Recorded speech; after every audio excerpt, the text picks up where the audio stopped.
आज 10th class में बहुत इम्पॉर्टेंट चैप्टर आज 10th क्लास का रासायनिक अभिक्रिया एवं समीकरण चैप्टर जो चल रहा था 10th बिहार बोर्ड के लिए, उसमें आज बहुत ही इम्पॉर्टेंट क्लास आप लोग का होने वाला है। क्योंकि ये जो आप लोग को टॉपिक दिखाई दे रहा होगा, दहन किसे कहते हैं, ये हर बार एग्जाम में पूछे जाते हैं और हर बार इससे क्वेश्चन आपका लड़ता है। यानी अगर ये एक वीडियो आप देख लिए अच्छा से तो आपका 5 नंबर कंप्लीट, समझ गए ना। ये पूरा इसमें आपका 5 नंबर छुपा हुआ है। एक आपका ये आज का जो लेक्चर है, अगर ये पूरा कंप्लीट आप देख लेते हैं तो इसमें आपका 5 नंबर कोई नहीं रोकेगा, ठीक ना। बहुत इंपॉर्टेंट ये आपका प्रश्न है, दहन किसे कहते हैं, दहन का उदाहरण क्या होता है, दहन का आवश्यक शर्त क्या होते हैं, ठीक ना। तो आज हम लोग यही चीज को देखेंगे। 10th बिहार बोर्ड के बच्चों ध्यान देंगे, यहाँ पे जो आपको बताया जा रहा है बातों को समझिएगा और पढ़िएगा। सबसे पहली बात, आप लोग अपने कॉपी में टॉपिक बना लेंगे, दहन किसे कहते हैं, व्हाट इज कंबसन, ठीक ना। ये दहन किसे कहते हैं। अब यहाँ पे हम लोग सबसे पहली बात यहाँ पे कुछ इसको बड़ा करके समझाने का प्रयास करते हैं, जो कि आप लोग को आसानी से समझ में आ जाए। देखिए, सबसे पहली बात कहता है कि दहन की अगर हम बात करते हैं तो दहन का परिभाषा क्या होगा। तो दहन की परिभाषा आप यहाँ पे आप लिख सकते हैं, आपके डिस्प्ले पे नजर आ रहा होगा, डैश मार के आप लिखिए। किसी पदार्थ का ऑक्सीजन की उपस्थिति में ऊष्मा और प्रकाश उत्पन्न करते हुए जलना दहन कहलाता है।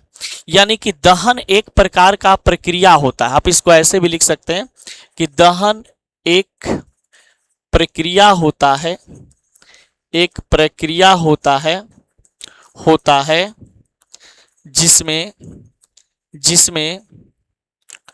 ज्वलनशील पदार्थ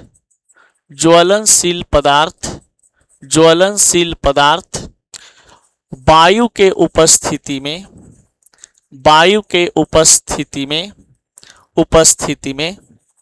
जलता है, वायु के उपस्थिति में जलता है, उसे दहन कहते हैं, उसे दहन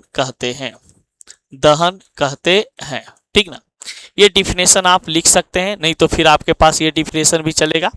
किसी पदार्थ का, यानी पदार्थ कहने का मतलब ज्वलनशील पदार्थ का ऑक्सीजन की उपस्थिति, ऑक्सीजन का मतलब हवा की उपस्थिति में ऊष्मा और प्रकाश उत्पन्न करते हुए जलना क्या कहलाता है, दहन कहलाता है। यानी दहन किसे कहते हैं, तो आप इसको ऐसे डिफिनेशन में लिख सकते हैं। जैसे आप देखिए, आप ये आपको एक ज्वलनशील पदार्थ दिखाई दे रहा होगा, ये लकड़ी है, ठीक है।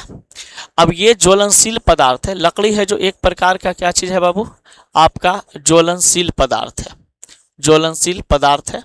लकड़ी, कागज, कुछ भी हो सकता है, लकड़ी, कागज,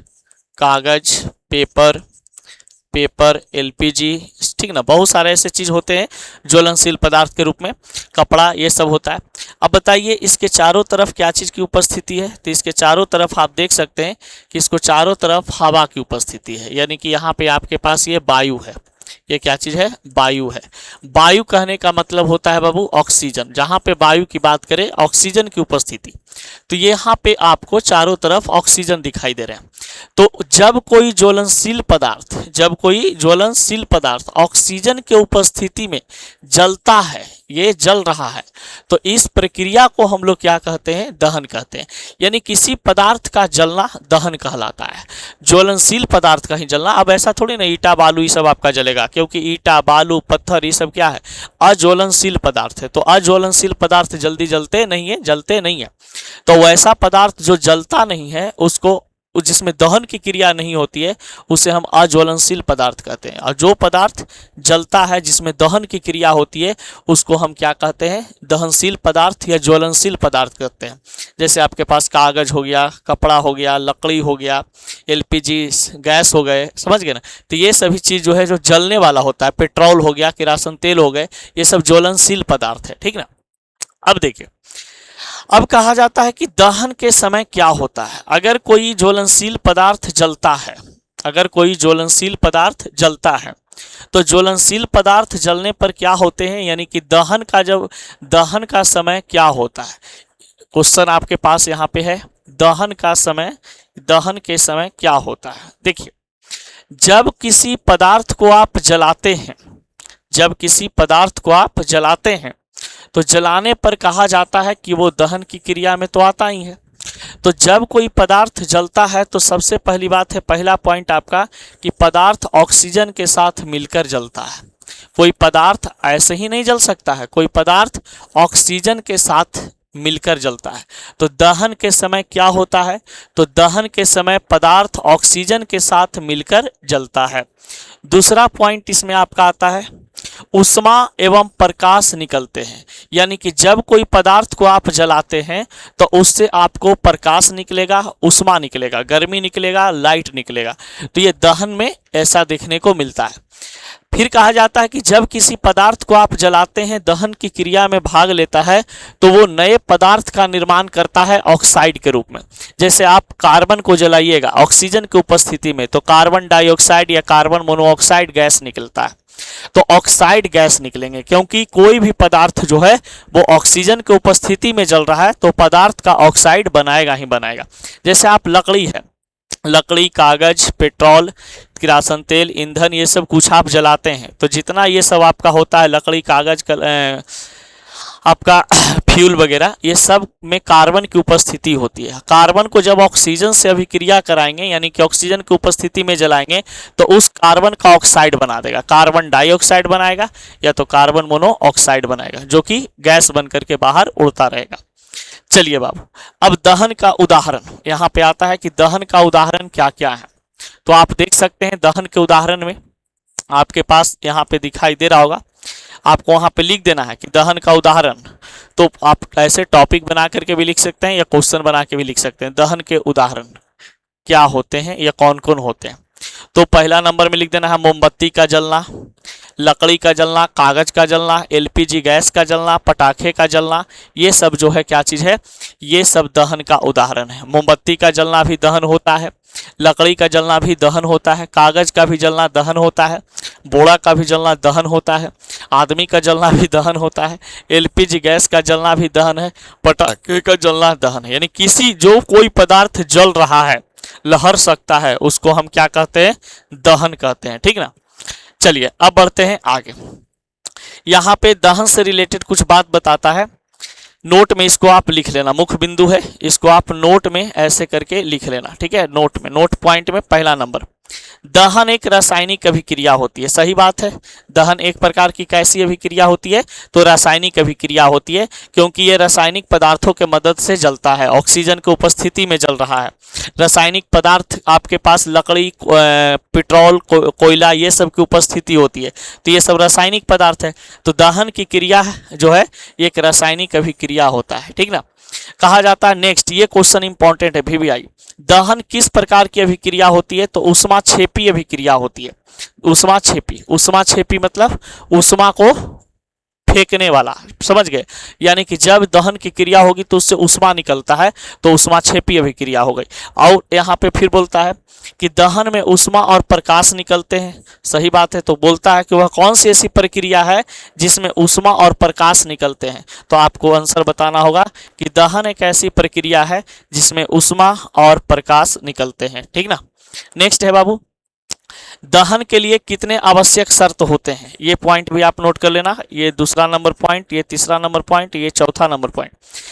दहन के लिए कितने आवश्यक शर्त होते हैं, तो दहन के लिए मुख्य रूप से 3 आवश्यक शर्त होते हैं, और ये क्वेश्चन बहुत बार आपसे पूछता है। ठीक ना।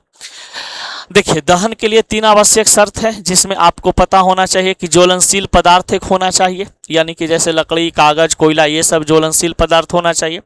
फिर कहता है ऑक्सीजन की उपस्थिति होनी चाहिए, यानी कि आपके पास वायुमंडल में वायु की उपस्थिति, ऑक्सीजन की उपस्थिति होनी चाहिए। दूसरा नंबर पॉइंट में आप ऐसे लिख सकते हो कि हवा की उपस्थिति होनी चाहिए, ऑक्सीजन की उपस्थिति होनी चाहिए। फिर तीसरा नंबर में कहता है कि उचित ताप की आवश्यकता होना चाहिए। चौथा में आप लिख सकते हो कि ज्वलन ताप की प्राप्ति होनी चाहिए, ज्वलन ताप की प्राप्ति होनी चाहिए। अब देखिए, आएंगे ज्वलन ताप पे, जरा सा पहले यहाँ पे आ जाते हैं। चलिए, इसको यहाँ पे आप लोग पहले क्वेश्चन बनाओ, दहन के लिए आवश्यक शर्त लिखें। क्वेश्चन आपके पास ये बहुत इंपॉर्टेंट है। ठीक है, क्वेश्चन, दहन के लिए आवश्यक शर्तें को लिखें। क्वेश्चन बना लिए होंगे, तो देखिए लिखना है कि दहन के लिए निम्नलिखित आवश्यक शर्त होते हैं।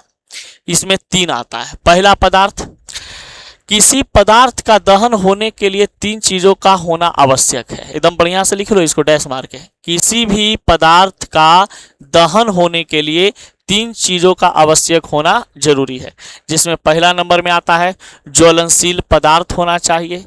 जैसे आपके पास आपका लकड़ी हो गया, कागज हो गए, कोयला हो गया, फिर पेट्रोल हो गए, किरासन तेल हो गए, ये सब की उपस्थिति आपके पास होना चाहिए।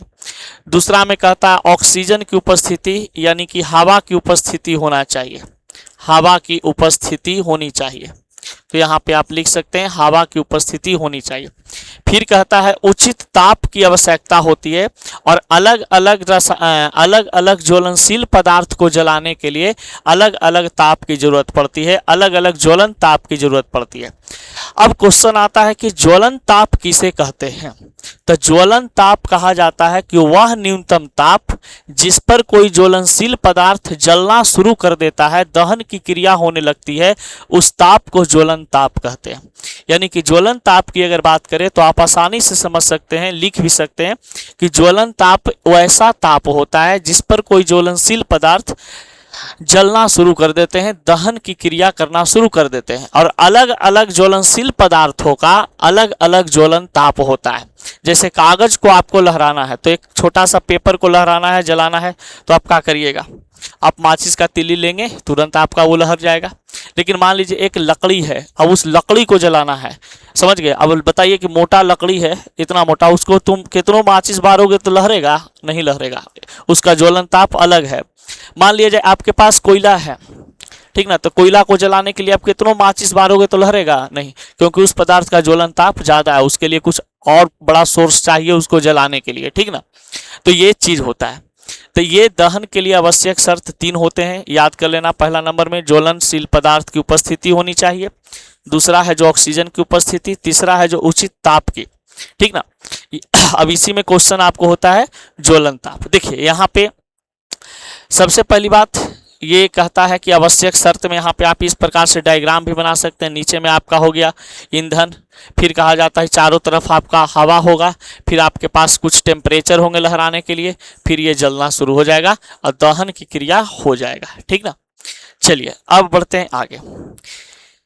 यदि तीन चीज में से कोई एक चीज भी अगर ना हो, तीन चीज में से भी कोई एक चीज ना हो तो दहन की क्रिया संभव नहीं है।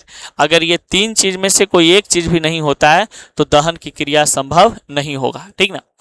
अब कहा जाता है कि दहन का रासायनिक अभिक्रिया उदाहरण क्या है, या दहन का रासायनिक समीकरण क्या होंगे।